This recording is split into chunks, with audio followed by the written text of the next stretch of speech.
Hello everyone, welcome to SSH publication. हमारा अब हो रहा है ऑथर्स इंटरव्यू और आज हमारे साथ है गीता रस्तोगी मैम। सबसे पहले तो कॉन्ग्रेचुलेशंस मैम, आपकी दो बुक्स हमारे साथ यहाँ बुक फेयर में अवेलेबल है। How are you feeling? Thank you और सभी को नमस्कार।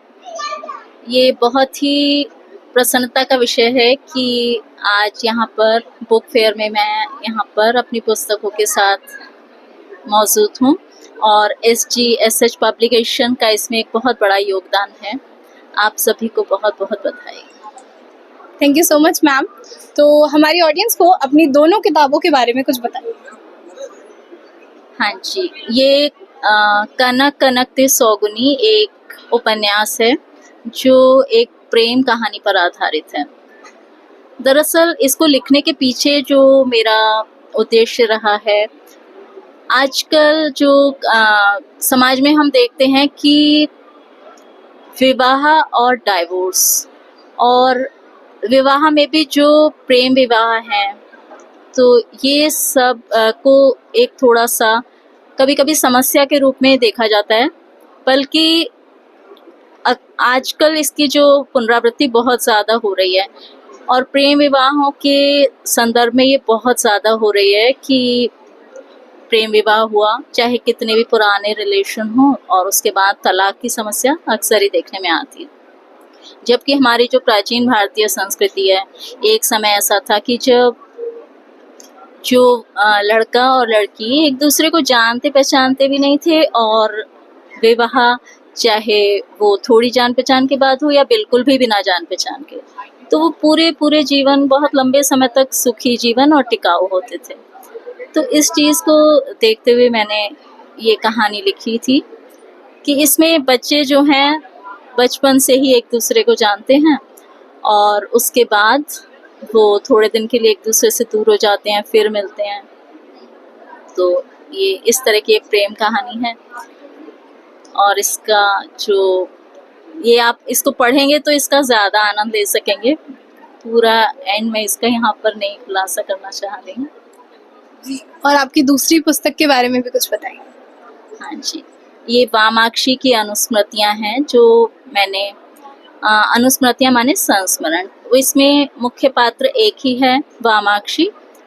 और ये एक ऐसा होता है कि अक्सर जब बच्चे बाहर चले जाते हैं, इंसान अक्सर बुढ़ापे में अकेला रह जाता है, तो अकेलेपन का शिकार ना होकर अपने आप को किसी कंस्ट्रक्टिव काम में लगाएं।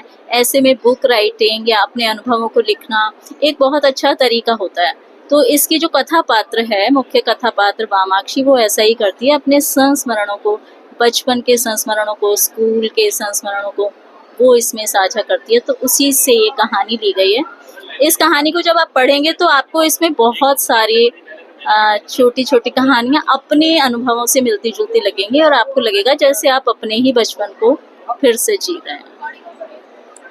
Very amazing ma'am. तो मैं आपसे ये जानना चाहूँगी कि आपकी लाइफ की कोई ऐसी अनुस्मृति जिसको आप यहाँ पे बताना चाहेंगी। Please do share.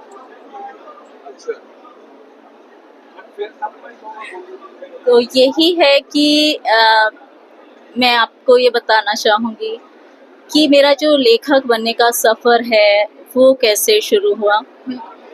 तो बचपन से ही मुझे पढ़ने का तो शौक़ था, लिटरेचर पढ़ने का, और उसके बाद जो कभी नहीं सोचा था कि मैं राइटर बनूंगी। पढ़ने का तो मुझे बहुत ज़्यादा शौक़ था और उसके बाद अपने आप ही जो बच्चों को पढ़ाते पढ़ाते मेरे टीचिंग प्रोफेशन के दौरान बच्चों के साथ इतनी क्लोजनेस हुई और बहुत सारे अनुभव इकट्ठे हो गए। तो इसको मैंने इसी से मुझे लेखन की प्रेरणा मिली और मैं ये मानती हूँ कि सभी को, हर कोई लेखक बन सकता है, चाहे आप पब्लिश भी करें या ना करें। लेकिन जैसे आजकल बच्चों के साथ कम ही समय मिलता है बातचीत करने का, लेकिन बड़ों के पास हमेशा ही इतने अनुभव होते हैं कि वो अपने बच्चों के साथ उनको बांटें, तो बच्चे उनसे कुछ ना कुछ पॉजिटिव मैसेज ग्रहण कर सकते हैं। इसलिए अगर आप खुद को पब्लिश नहीं भी कर सकते या नहीं करना चाहते, तो आप अपने कुछ ना कुछ आपको लिखना ज़रूर चाहिए या फिर किसी और तरीके से अपने आप को किसी भी कला के माध्यम से अपने आप को एक्सपोजर जरूर देना चाहिए। Amazing, ma'am. Thank you so much for this wonderful interview. Now I would like to ask you अगर आपके पास कोई मैसेज है हमारी ऑडियंस के लिए, so please do share. मेरा यही मैसेज है जो मैंने अभी कहा कि एक तो आप रीडिंग ज़रूर करें।